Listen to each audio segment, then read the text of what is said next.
Hello, everybody. Thank you for joining us in celebrating Arts and Education Week.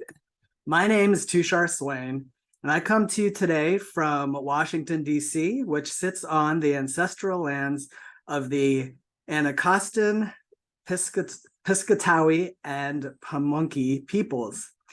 I am an Asian Indian American male, brown skin, no hair, wearing a teal shirt with a teal and gray tie. National Arts and Education Week was passed by resolution in 2011 by Congress. It designated the week beginning with the second Sunday in September as National Arts and Education Week. And during this week, the field of arts education joins together in communities across the country to tell the story of the impact of the transformative power of the arts in education. Thank you to all of our partners at the local, state, and national levels, some of which you'll hear about throughout the course of this webinar today. Congratulations specifically to the Arts Education Partnership, who is currently engaged in their annual convening in Portland, Oregon. They continue to facilitate the transformative power of arts education through collaboration, and we thank them for allowing us to share this space with them today. Before we get started, I want to turn it over to our CEO and President, Nolan Bivens, for a few words. Nolan? Thank you, Tushar. And first of all, thanks to all of you so very much for joining us today. It is a privilege together with our arts education community during the National Arts and Education Week. I want to thank all of our panelists, first of all, for sharing your time and expertise with us this afternoon. We appreciate your contribution to the field so very much. I also want to thank our partners and other organizations working to advance arts education, some of which you will learn and hear about today. I especially want to acknowledge and congratulate the Arts Education Partnership, who, as Tushar indicated, is currently having your annual convening in Portland, Oregon. Following Americans for the Arts strategic realignment process several months ago, we identified advocacy and equity as top priorities within the organization. We put those two words together and created a strategic term, equitable advocacy, to describe the way we do all of our work and the equitable advocacy initiatives we undertake. This positions the arts as truly a shared responsibility for everyone in this country, particularly those who are not always included in the conversation around the power of the arts. We're looking at all of our work through these four lenses of economic, cultural, social, and of course, educational power of the arts. As you all may know, during COVID, the pandemic, we saw many educators and students face monumental challenges inside and outside the classroom. We also know that those challenges have persisted as the country emerges from this pandemic and also continue to go through many of its challenges. One of the ways that citizens, young and old, have and will cope with past and emerging challenges will be through the power of the arts. The arts are a national asset, as I often say, and they make our communities healthier and stronger. Today's conversation will give us more insights into these stories. Everyone on this webinar today recognizes the importance of creativity and how vital art in education is to uplift a new generation of Americans.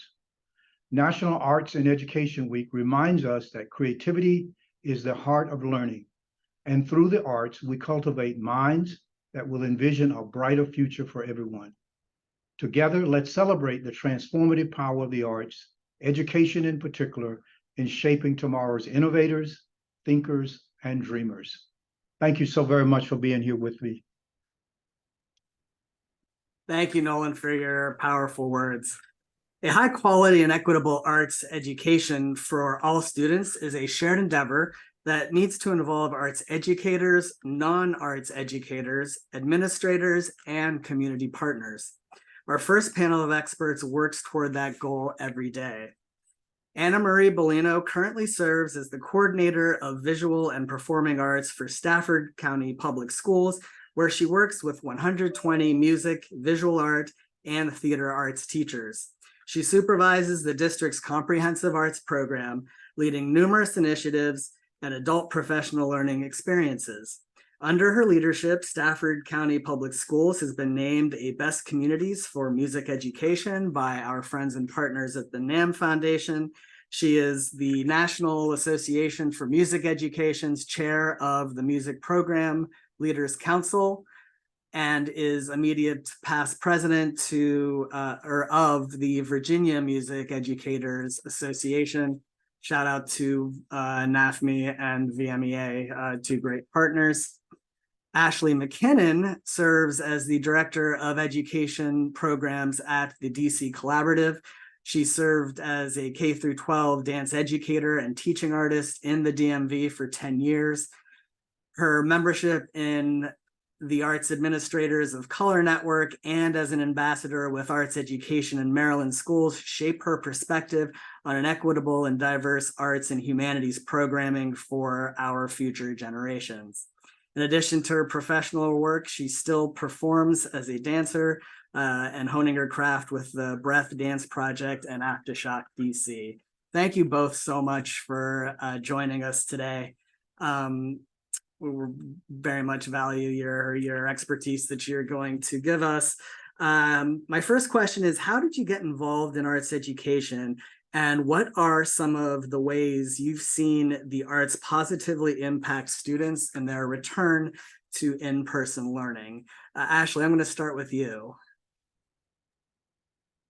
Thank you, Tushar, and hello, everybody. So I got involved in arts education almost on happenstance. A professor of mine in undergrad, while I was studying dance, was like, you should look at dance education. And I was like, no, I'm good. I'll just go perform. And then I had an opportunity to take an internship when I was in my master's program, where they were asking me to teach local children dance classes. So I said, fine, I'll do it. And it was in that moment where I saw these students taking risk, processing new information, and figuring out how to problem solve, how to make it work within their bodies, that I realized that being an educator was my purpose. So I completed my master's and went on and got certified in K-12 dance education. And I think that that's the impact that I see arts education having on students. The fact that they can process new information, the fact that they can problem solve within themselves to figure out how to make it work for them, as opposed to having to try to hit an end product. They're more immersed in the process itself.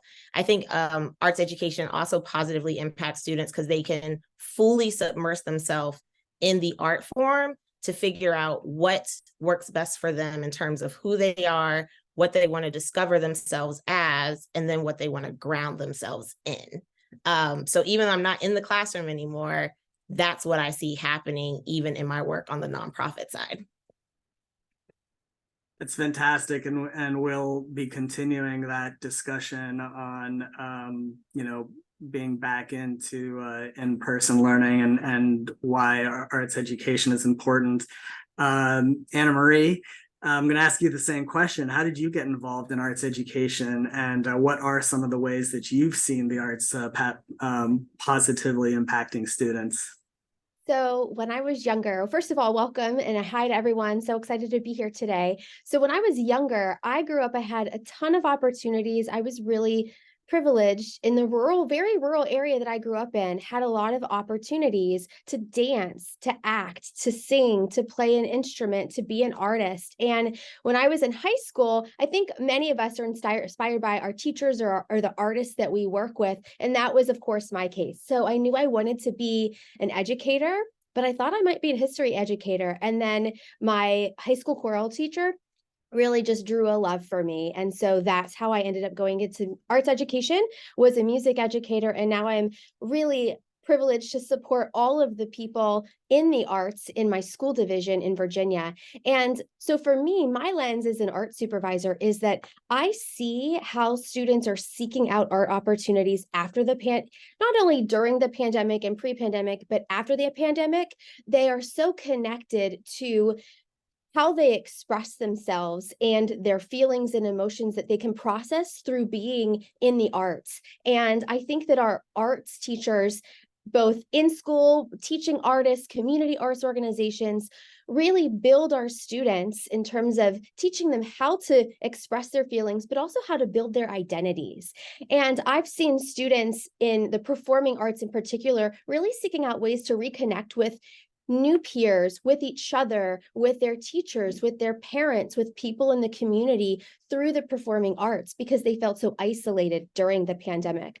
I also think that from a positive impact perspective, we know that mental health crisis is even more rampant than pre-pandemic. And also we're struggling with school attendance. So the ways that the arts positively impact students to be in school, to come to school, I'm seeing that across the board. Our kids are engaged in school because of their arts courses.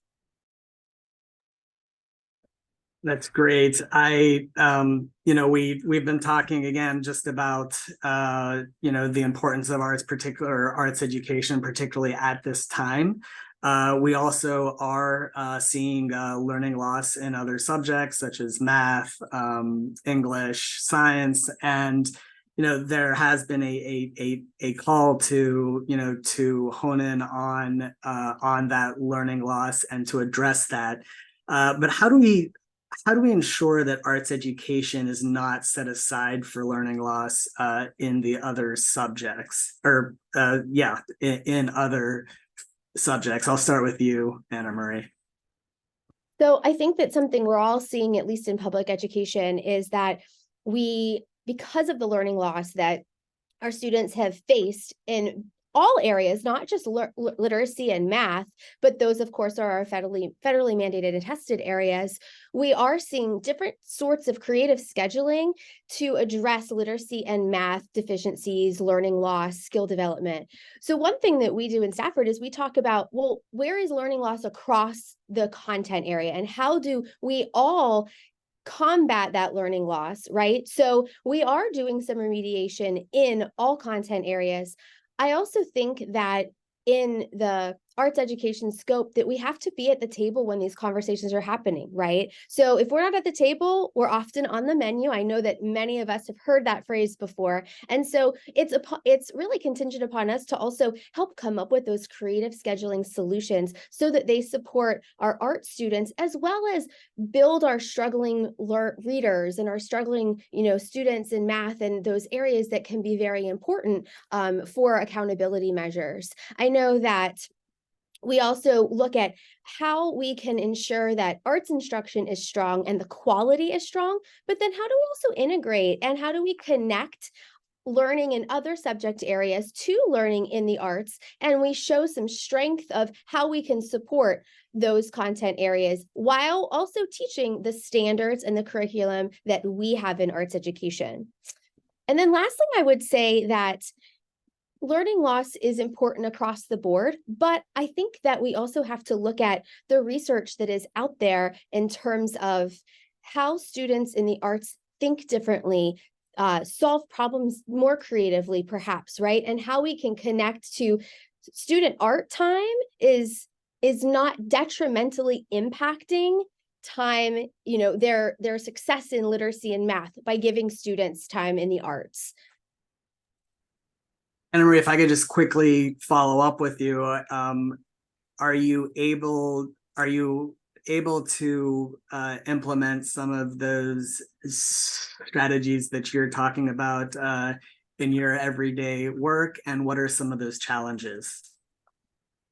So I think that often, right, that be at the table, right, or you're on the menu. I know some of the things that I look at is how I build relationships with, whether it's the people that are making those decisions, whether it's building principals, cabinet level employees, or school board members, to have those conversations and share that research about how students who are in arts classes, how they're not negative, our students aren't negatively impacted if more time does not always equal better instruction or better results, right? It's about what you do with the time that you have. And our students who are not getting experiences in the arts because they're they're required to take 2 blocks, 3 blocks of literacy and math, more time in that curriculum instruction. They're missing really key knowledge points, cultural pieces that really support the whole child. And so they're not learning those pieces. And they're also not really learning about themselves to the same extent, right? They're not getting that opportunity to create and to problem solve because they're being remediated and they're spending so much time in other content areas. Great points. Ashley, what are your thoughts on how we ensure that arts education isn't set aside for learning loss in other subjects? Yeah, so a lot of what Anna Marie was saying, I think learning loss is across the board, including within the arts themselves, because we do have standards that we also need to teach to as well. But I think learning loss also needs to be looked at as being twofold. So content loss and then skill application loss.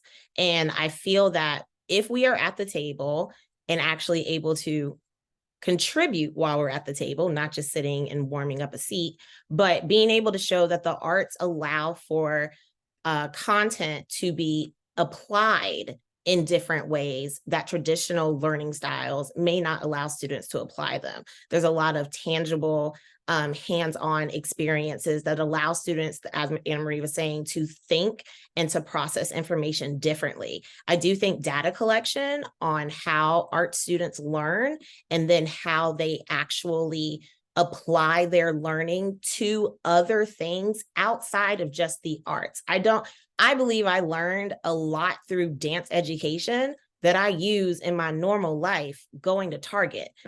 Just spatial awareness, for instance, how not to be up on somebody in line. So that itself is a skill that you can use, that you can learn from arts education, but actually be able to implement in other places. And I feel that we have to advocate for that more, and we have to have other people understand that so that it is a whole child learning experience and not just a content-based learning experience. And are you seeing, are you seeing positive examples of that? Are there challenges to implementing those, with your work at DC schools? Yeah, so with the DC Collaborative, we do a lot of supplementing of the arts curriculum within DC public schools. So we're not there to try to provide teaching artists and community arts organization programs to supplant what's happening in the schools. We want to supplement and enhance it. So we have been noticing, especially since about maybe spring of 2021, that educators are like, my students want more hands-on. My students want to get out of the building and go to field trips. My students want multi-day learning experiences where a teaching artist comes in for 2, 3, 4 classes and they can work on something over a period of time, as opposed to remedial kind of rote learning and memorization, right? So we have been hearing a lot more about that. And that's why I think data collection is so important, because even though that's not survey type data, that's narrative data, which is just as important to be part of the conversation. Thanks, Ashley. We're hearing a lot about, teacher burnout due to teacher shortages in different areas across the country. In some instances, certainly, the arts educator shortage rate is, greater than the overall teacher shortage rate. What are some strategies to try to address this problem? Do I get to go first? Because I'm so delighted to start this one. Go for So it. this is our world, right? And it is definitely tough out there to be an educator, and we do have shortages. So I'm working on a number of different groups, with NAFME, and then also with some national coalitions that are looking at how do we make the pathway to being an educator not more simple, but how do we find ways to train and coach teachers who want to be teachers who aren't currently teachers. So what are those alternative pathways, right? If we have a teaching artist or someone who majored in music and got a BA, but is now saying, you know what, I'd really like to come back and teach. Come, please come. We want y'all, and we want to work with you and train you and coach you. However, there is that other piece, which is we are burning out some of our mentors and our coaches within the school division because we have such a large number of new early career educators. So number one, we've got to work through the alt cert and what that looks like. We have to make the profession attractive. We're working on strategies, even starting students in elementary, middle school, right? Thinking about the career choices that they're making and making sure that they know that careers in the arts, especially education, but also all the careers, there are plenty of careers in the arts out there, right? And so that's a perception piece as well. So AltCert, working with colleges and universities, is vital to finding paths and courses for those folks who want to be teachers. And we as a profession have to encourage that. I know that it's really hard to be an educator. I was an educator. I know it's very different post-pandemic because there are different challenges, but we have to find sustainable ways to improve the burnout situation, the teaching situation. And so part of that is, well, how do we do that, right? Like, I know that's the question. So the way in which we can be in the space, how we work with administrators and school boards to ensure that we are addressing mental health of teachers and burnout of teachers, but then also finding sustainable ways and continuing to have high expectations. But I think arts educators are one of the most amazing groups of humans out there because they want to do everything for students, right? They want to give their students the world, all of the opportunities. And so we also have to help our educators balance their time commitment, their families, so that we can keep them healthy and keep them in education. And then we also can bring in those other folks. I have one more piece to add here, and that is that the last few years have been difficult to find educators, as we know, and oftentimes that can be maybe in rural areas or even urban areas. And so we have to find ways to encourage and incentivize teachers in those spaces, because what often may happen, and I see Scott Sheehan in this chat, who's our NAFME president, we've had these conversations before. If administrators don't find a staff member to teach, that curriculum or that program might go away. And so I think that it's contingent upon all of us, whether we're at the local level or the region level, the state, if you're a community arts organization, we've got to all come together to find ways to creatively keep those programs alive. I'm really excited to hear what Ashley has to say too. Yes, Ashley, please. I mean, I think, Anne-Marie, you touched on a lot of what we can do to make it more attractive, more accessible. Working with community arts organizations, we work with a lot of teaching artists who may not have the traditional formalized background in education, but they've been working within their craft for 10, 15, 20 years. So I think that having some type of pipeline or some type of recognized certification of how to get someone using their actual everyday craft and discipline to provide them with the quote credits that they need to get into the classroom, to move into certification, something easier than that, as opposed to go back to school and go and learn this.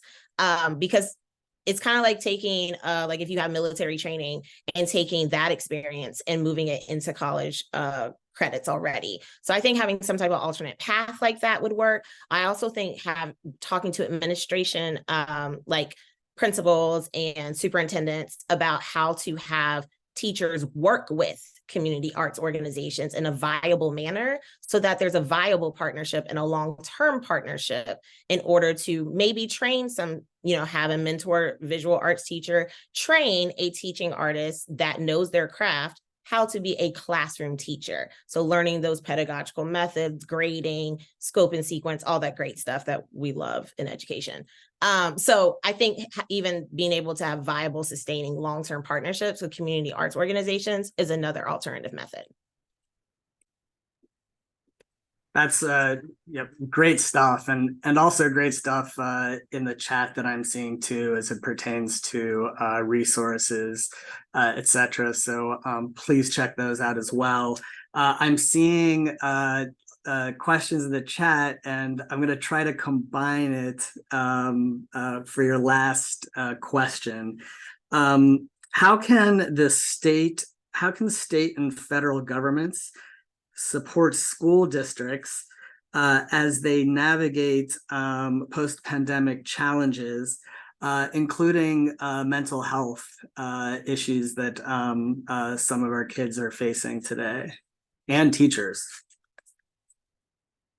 I will quickly say, I'm gonna go back to something I've said before: data collection and sharing. As opposed to keeping it siloed, thinking it's only social emotional, it spans throughout all areas of a child and all areas of the school. It is not just the guidance counselor's job to be aware of the mental health crisis in schools. And it's not necessarily only the classroom teacher's job either, but it has to be a working unit in order for that to be addressed. So I'm gonna say data collection and sharing, and then I'm gonna go back to funding. More full-time instructors, more discretionary funding for learning opportunities that will enhance and supplement when that full-time instruction can't happen. I'm going to piggyback on that and even be a little more specific. And because at the local level, when we receive funding for Title IV Part A, Title II, localities use that money differently. Some folks use it for the arts and some folks don't. Some divisions also have a division art supervisor or more than one, and some have none, right? So there's already discrepancy in a central office type of staff member or a person who can advocate for those funds. So I think it's really important that we at the national level, that it's communicated, and that we at Americans for the Arts and the NEA and NAFME, that we're continuing to talk to the Department of Education. And when they're communicating out about these funds, that they are sharing, hey, you can use these funds for arts programs, and you should be using these funds for arts programs. And I don't think that message always makes it back to the local school division. And so they don't always think to do that. And if there isn't someone in the role pushing for that, then that money gets lost to other areas, right? And those are large chunks of money, just like ESSER, right? We had so much ESSER money during COVID time, and there are wonderful stories out there that are being shared of how that money is being used. And so we also need to continue the conversation of how are you using that money so that it will prompt ideas, right, for others, and how to help people advocate for that money and who might be in charge of that money. I think it's hard sometimes for teachers at the local level to even navigate that. And so we need to be able to help folks do that. And then I think the last piece for me is that we really need to ensure that our policymakers, our governments also recognize that we have a lot of learning loss, but that the arts can play an important role in combating the learning loss and getting kids to school and getting kids engaged in school. And so I would love for us to share more about the research that's out there on student engagement, on-time graduation rate of students in arts classes for correlations that exist, right? I want us to be a part of the solution. And we can do that as we advocate, right, to our policymakers and beyond. So thank you for having me today, Tushar. I really had a blast. Great to meet Ashley. And I'm very excited to hear the chat and see the chat, because I'm not looking at it, but it's going to be amazing. Yeah, we're going to do our best here to collect a lot of that information in the chat. We've been told that would be valuable to folks on the call, so we're going to do that. Anna Marie and Ashley, thank you so much for your time, your expertise, your wisdom, but really most importantly, Anna Marie, I've known you for a very long time, just your passion for arts education and arts education advocacy. And Ashley, I've only spent a half a day with you, but I know just by seeing that and by spending that time with you, just how, how passionate you are in supporting arts education and the work that you do. Thank you both so much for joining us today. Thank you so much. It was an honor. Thank you. Have a great one. You too. Our second participant has a 30-year span of musical achievements as a vocal musician specializing in classic, traditional, standard jazz. Dr. Lenora Helm Hammonds has toured, recorded, and performed with renowned artists around the world. Her career as a vocal musician has encompassed time as a lyricist, guest artist, background singer, composer, and educator at North Carolina Central University. She's a 2018 inaugural Javits International Scholar in Jazz at the University of Pretoria. Dr. Hammonds has earned recognition as a quarterfinalist for the Grammy Music Educator of the Year Award, a Salzburg Global Citizen Fellow, a UNC Global Educator Fellow, and a Fulbright Senior Music Specialist, as well as the former U.S. Jazz Ambassador under the U.S. State Department and Kennedy Center.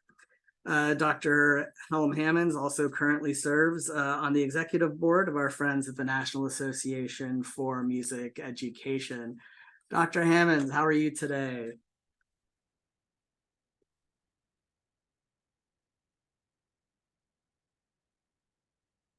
I'm great. There you are. I think we're Thank trying to you. get you onto the main screen. Thanks I'm so really, much. really privileged to be here. Thank you for having me. Well, thank you so much for joining us. Tell us about just a little bit about yourself, your artistic journey, and why you advocate passionately for arts and music education. Well, arts education, arts saved my life. I started my journey as a musician, and after graduating with my degree in film music composition from Berklee College of Music, I moved to New York City, determined not to be a music educator, determined that I would be a performer, ignorant of the fact that being an educator helps you to learn twice and helps you to build the kind of performance and practice that enriches and achieves the goals that you really start out with as a performer, but misunderstand how important being an educator and teaching is. I started out as a performer / teaching artist in New York City for Carnegie Hall Music Education with their Link Up series, and moved into doing teaching artist work in a lot of the New York City, the 5 boroughs, and doing work for young audiences, New York, while performing and touring, because the teaching artist schedule helped me. It was 50% of your time as a teaching artist, 50% of your time performing or practicing your art.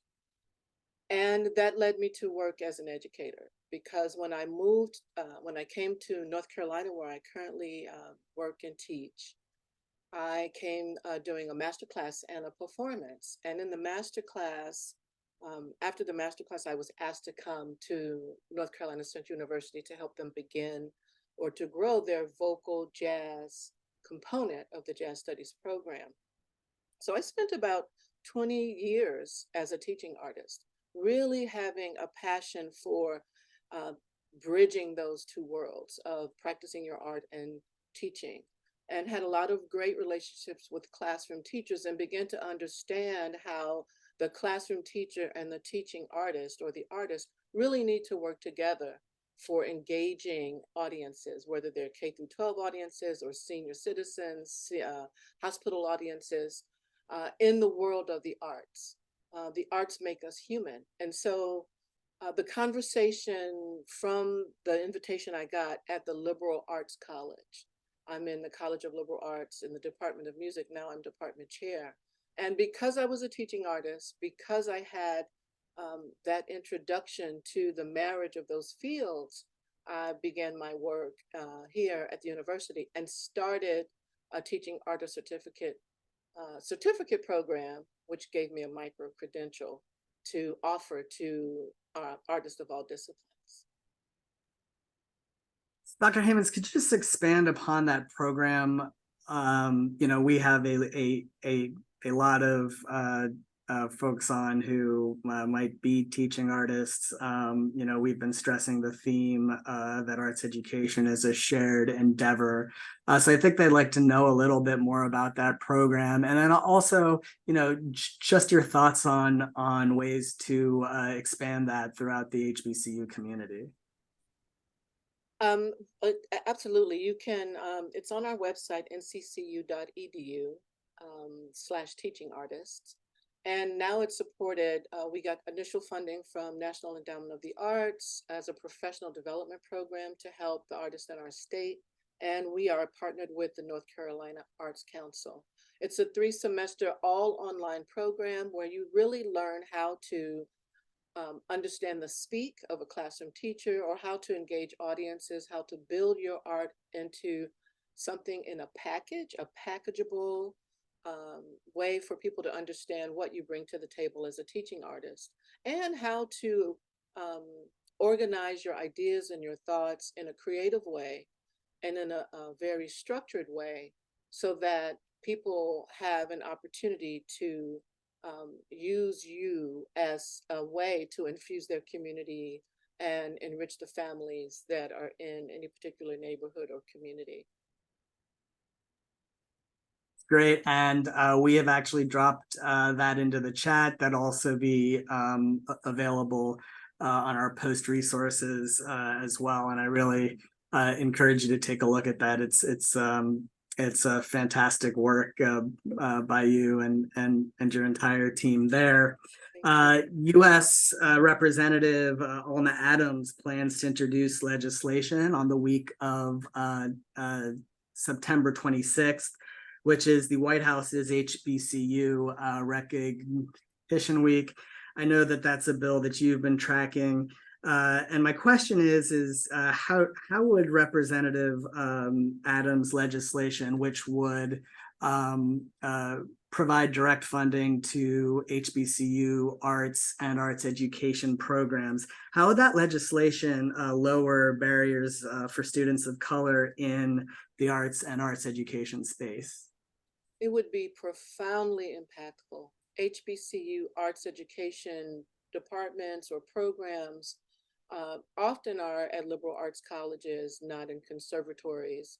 And so the funding is hard to come by. We may get just enough funding for our degree programs to work, and really have to pull up our shirt sleeves and do a lot of elbow work to go out into the community, to recruit, to have resources, to allow our students to have opportunities to do the same, to prepare them for auditions, and to prepare them to have many threads of the work that they do, so that not only a performing career, but for a service career as a teaching artist could be, gleaned, could be, they could fashion their degree and have those kinds of tools in hand, so many tools in their arsenal to work toward enriching families and being viable in their art. HBCU programs in the arts often are fighting against the STEM programs, or the perception that the arts aren't important.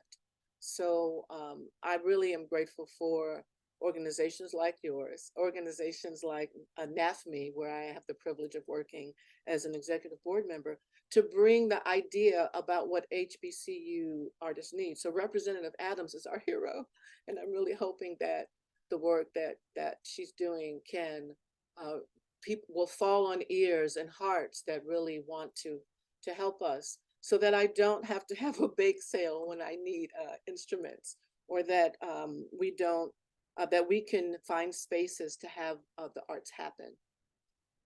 Well, we've been closely, talking to our office, because we know how important that legislation it is, and I can tell you that she's her staff and her are very inspired that the work that you're doing at North Carolina Central University. So,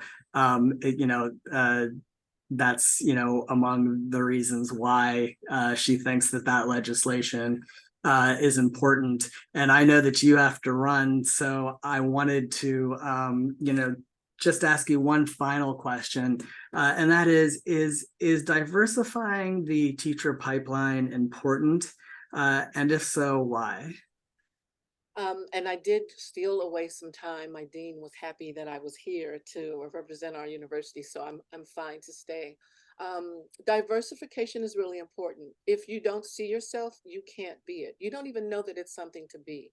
As a second grader, my teacher took me downtown Chicago to see the Nutcracker. I was I was mesmerized. I didn't know what I was looking at, couldn't articulate it, didn't have words for it, but I was able to see the arts on a multidisciplinary platform. And later, as I met artists who looked like me, I was more engaged and interested in this is a career path. And we have many students across the country who may not have arts teachers that look like them, or they may come from communities and cultures that have rich cultures that aren't represented in the work that they learn in the arts at their school. A diversified arts program and community program at a nonprofit, at a church, at a day camp, these help us enrich the entire communities that we come from. So and this is an important role that arts educators and teaching artists can make. Dr. Amos, thanks so much. You are an inspiration, and you're so tenacious in your advocacy for arts education. Yet you do it with such gracefulness, and it's been just a pleasure, through this process to get to meet you. And we're just so thrilled that you're able to provide your wisdom and expertise with us today. Thank you so much for your time. I know it's valuable. Thank you very much for having me. I really appreciated being here. Great, thank you. Our next guest really needs no introduction in the arts advocacy space. Congresswoman Suzanne Bonamici represents the 1st Congressional District of Oregon. Strengthening public education is one of Representative Bonamici's top priorities, and is one of the reasons why she's involved in public service. She is a leader on the Education and Workforce Committee and ranking member of the Early Childhood, Elementary, and Secondary Education Subcommittee. She was integral in playing a lead role in the passage of the bipartisan Every Student Succeeds Act, which replaced the No Child Left Behind Act, that reduced testing, put more focused on a well-rounded education, which includes arts education, and gave more decision-making power back to the states. And today, she either has or will be introducing the Arts Education for All Act, which is the most comprehensive piece of arts education legislation in congressional history. Congresswoman Bonamici, thank you so much for joining us today. I know you are, trying to thread the needle with votes today. But yes. Can you hear me all right? We can hear you. Yeah. Okay, terrific. I am literally in a phone booth on the back of the floor in between votes. So I apologize for being on a phone, but I'm happy to be with you. Well, you look great. You're coming through perfectly. So thank you so much for taking Excellent. some time to join us. Of course, we had to. We have to adapt sometimes when it's a busy day here. Well, I think a lot of people want to know, you're a great champion of arts and arts education. Why are the arts and arts education important to you? Well, first of all, thank you so much for having me and for this conversation, and especially during Arts Education Week to recognize the importance of that.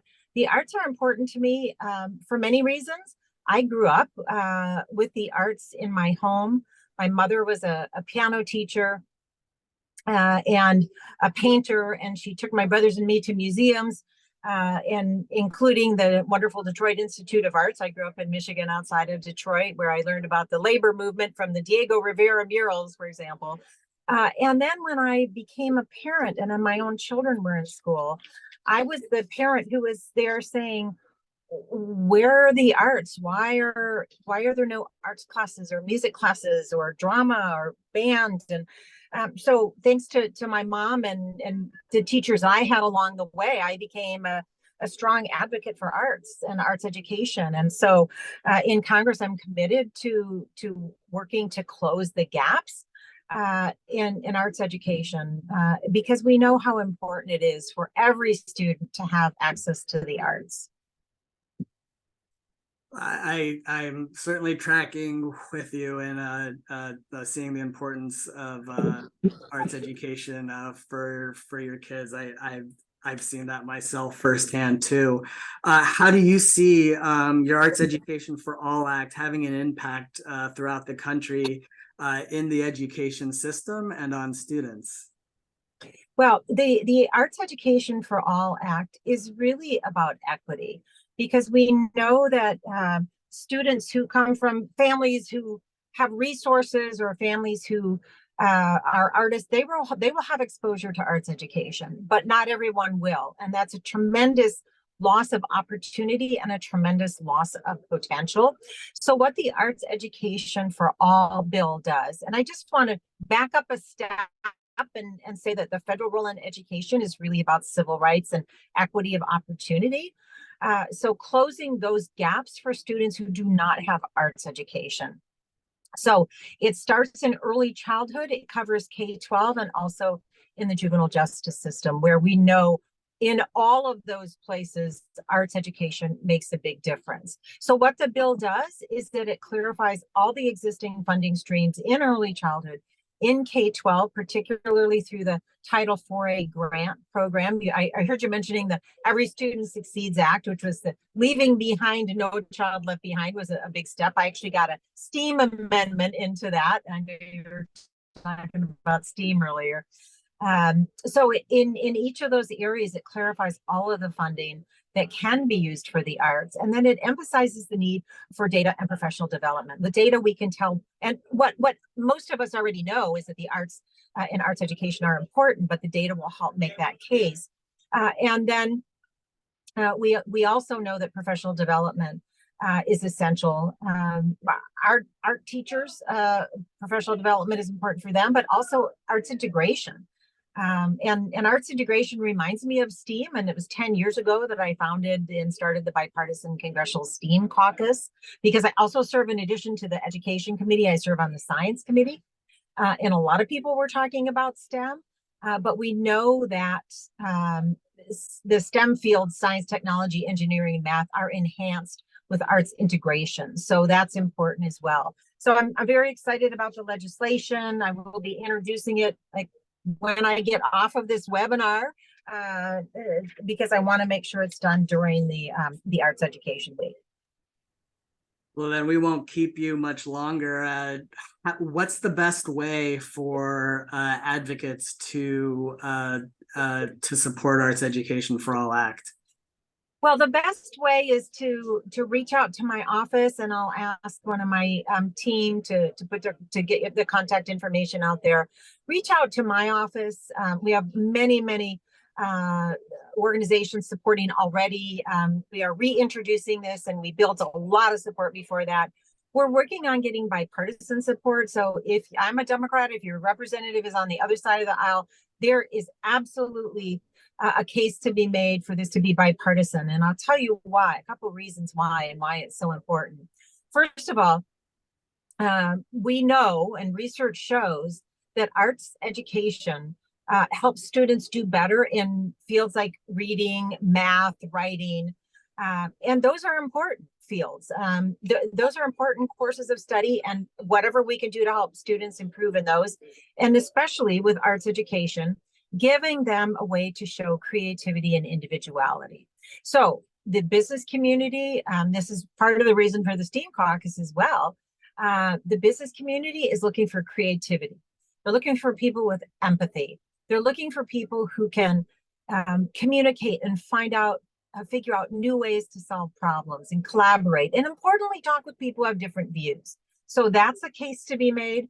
And also another case to be made is that now Congress members on both sides of the aisle understand that students today are experiencing behavioral health concerns. Many of them are stressed for various reasons, whether it be pandemic, gun violence, climate change. There's a lot of stressors put on students today.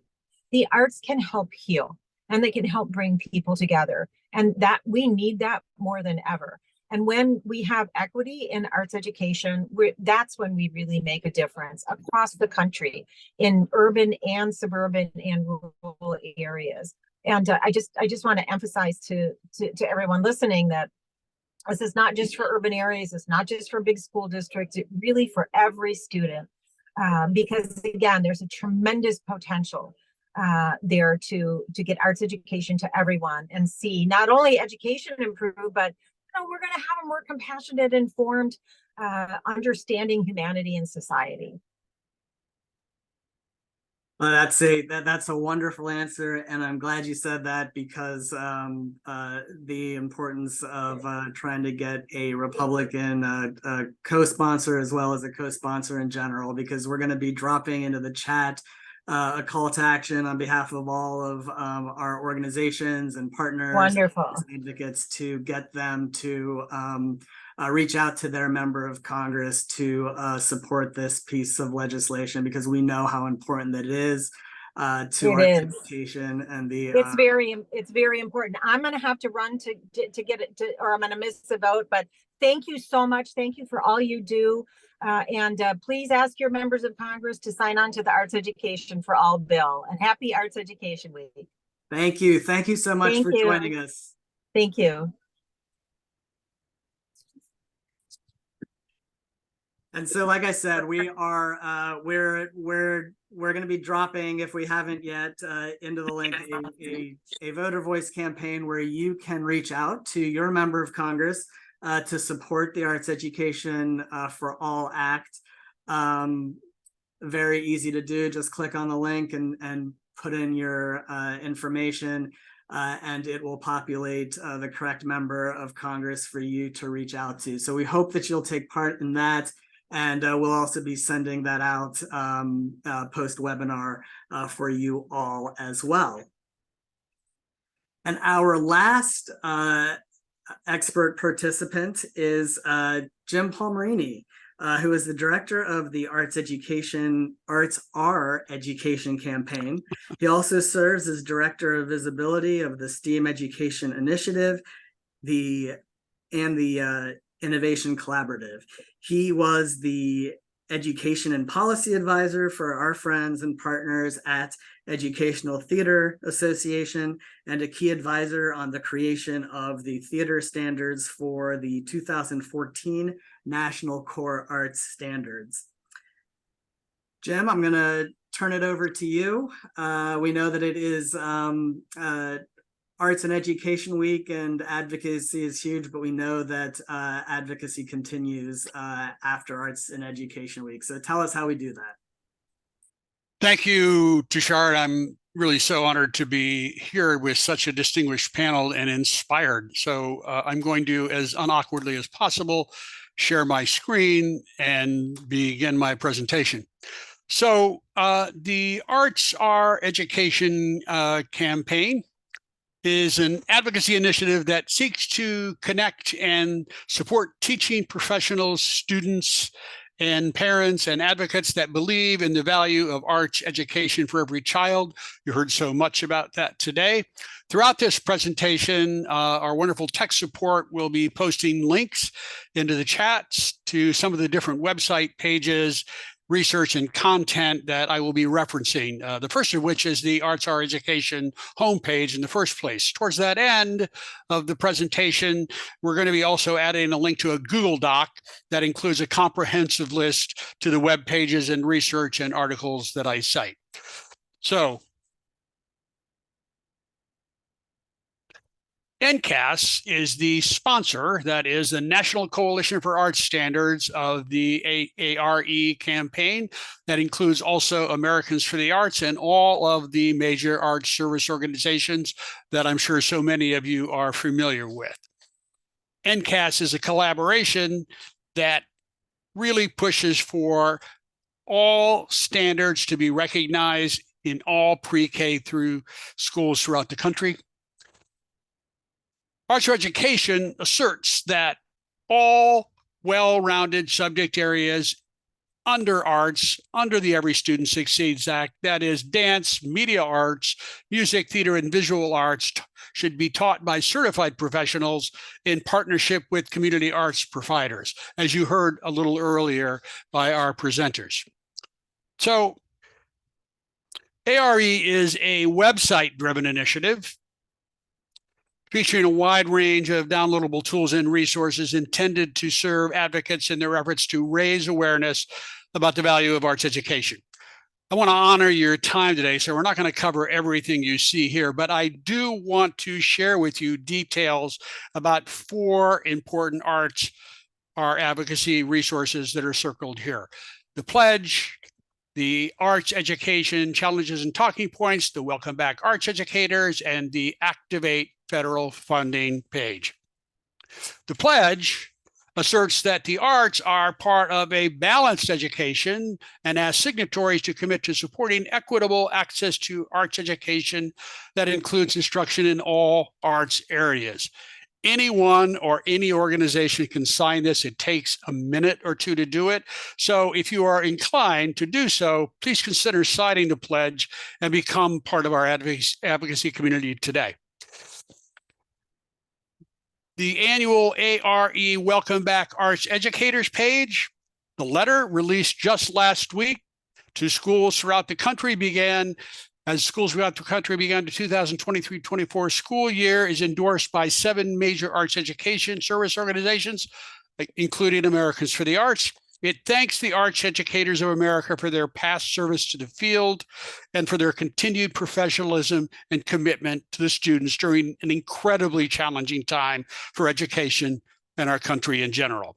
The excerpt you see here acknowledges the post-pandemic challenges in education, but assures arts teachers that the National Arts Education Service Organizations support and believe in them. The 2023 and 24 ARE challenges, actionables, and talking points in arts education articulate what we are facing, what advocates need to do, and what communities need to ensure robust arts programs this year and in the future. And it's here where I want to spend most of our time today. So, limitations in what can be taught and discussed in the classroom. According to a PEN America report released in August, 392 bills were introduced in state legislators between January of 21 and June of 23, 39 of which have been passed into law. These bills invariably zero in on curriculum that addresses sexual orientation and gender identity, diversity, equity, and inclusion, and social and emotional learning, intimidating and confusing our educators, either intentionally or not. Teacher and sub shortages, you heard a little bit about this earlier. A recently released report detailing a survey of 37 states stated that there is a 35% shortage in those states, amounting to 49,000 vacancies. There is some good news. The ARE's annual survey, released in May, of arts educator subscribers noticed that the great majority of arts educators, more than 70%, said they were returning to their current position in the 23-24 school year.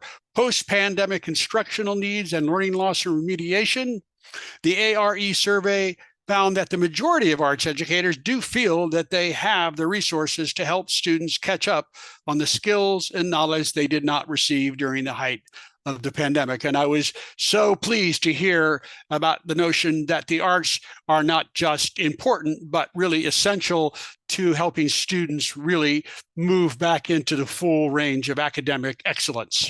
However, there are other data reports that suggests that this view and its outcomes are uneven across all of education, with Black and Latino students who were behind in subject areas such as math and in English prior to the pandemic are now even farther behind their peers in better funded majority white schools.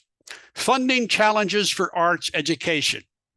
As we all know, many districts relied heavily on American Rescue Plan funds for the last few years, but those dollars are expiring in September of 2024, and there will be an inevitable reset for many districts, as they will have to create new budgets built with state and local funds and minimal federal dollars.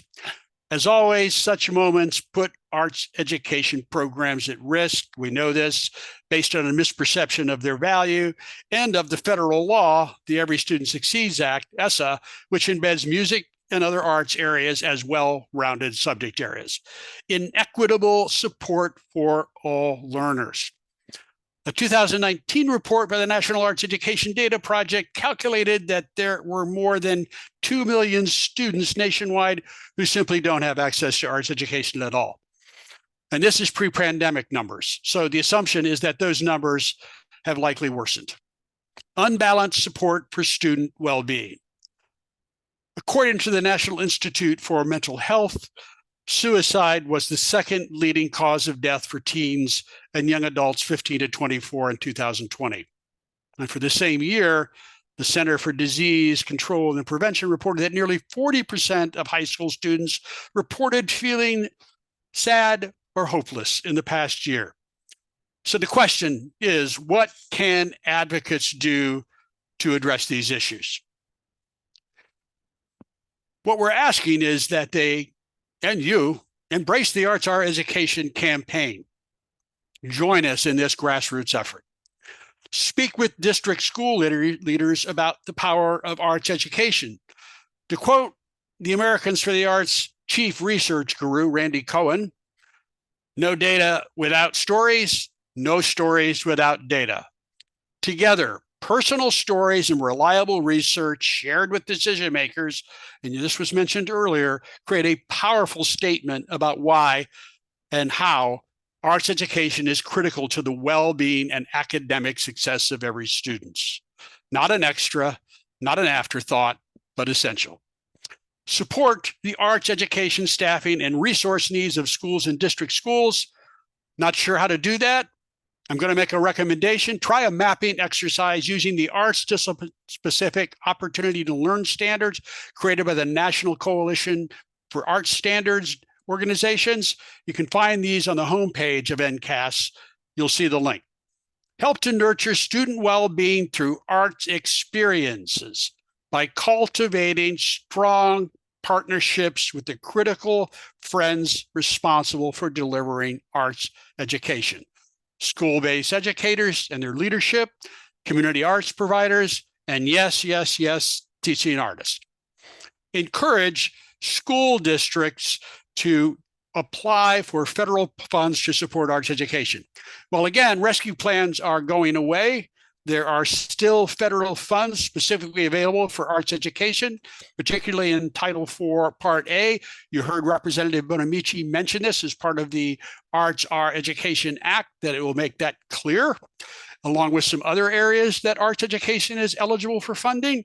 So yes, consider applying for federal funds. And if you don't know who to ask, go to your superintendent and find out who is the grants manager. Contact members of Congress. This could not be more timely. And it brings me to our final advocacy need.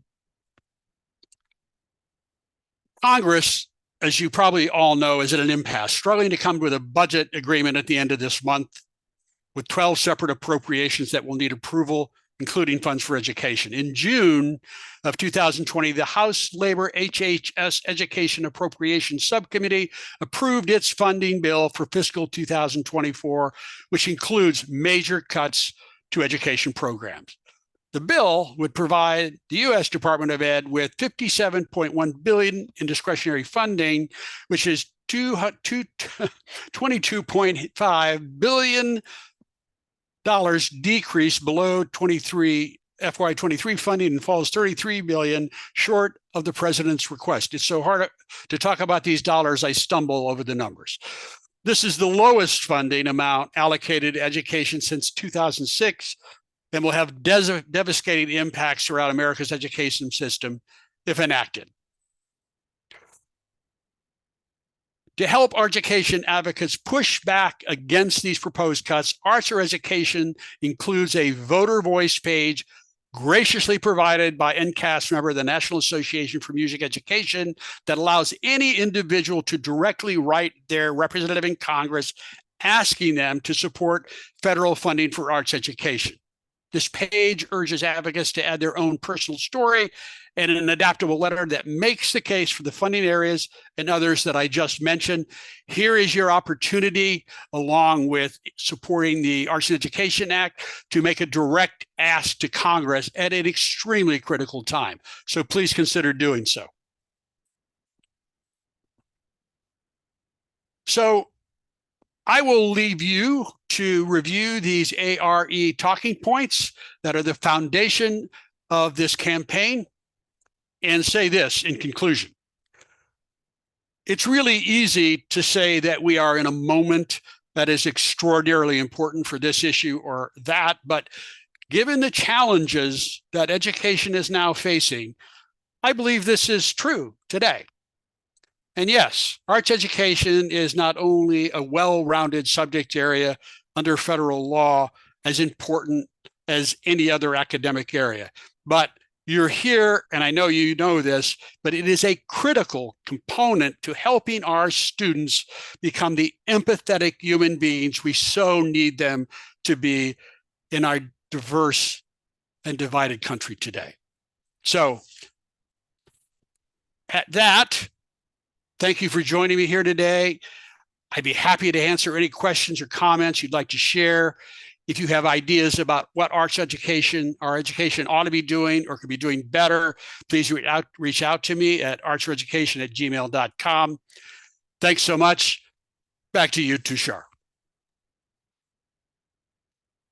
Thank you, Jim, and thank you so much for for your wonderful service in arts education and arts advocacy. Consider you a friend and mentor. You've done fantastic work, and I'm so moved and inspired by the wisdom and the stories of our guests and experts today. I'm equally moved by the community building that I saw, that I've seen in the chat. We'll certainly be pulling all of that together in a useful forum for you all following this. But thank you so much. Arts and Education Week is only as good as you all advocating for it. Thank you again for joining us, and have a wonderful rest of your week. Thanks.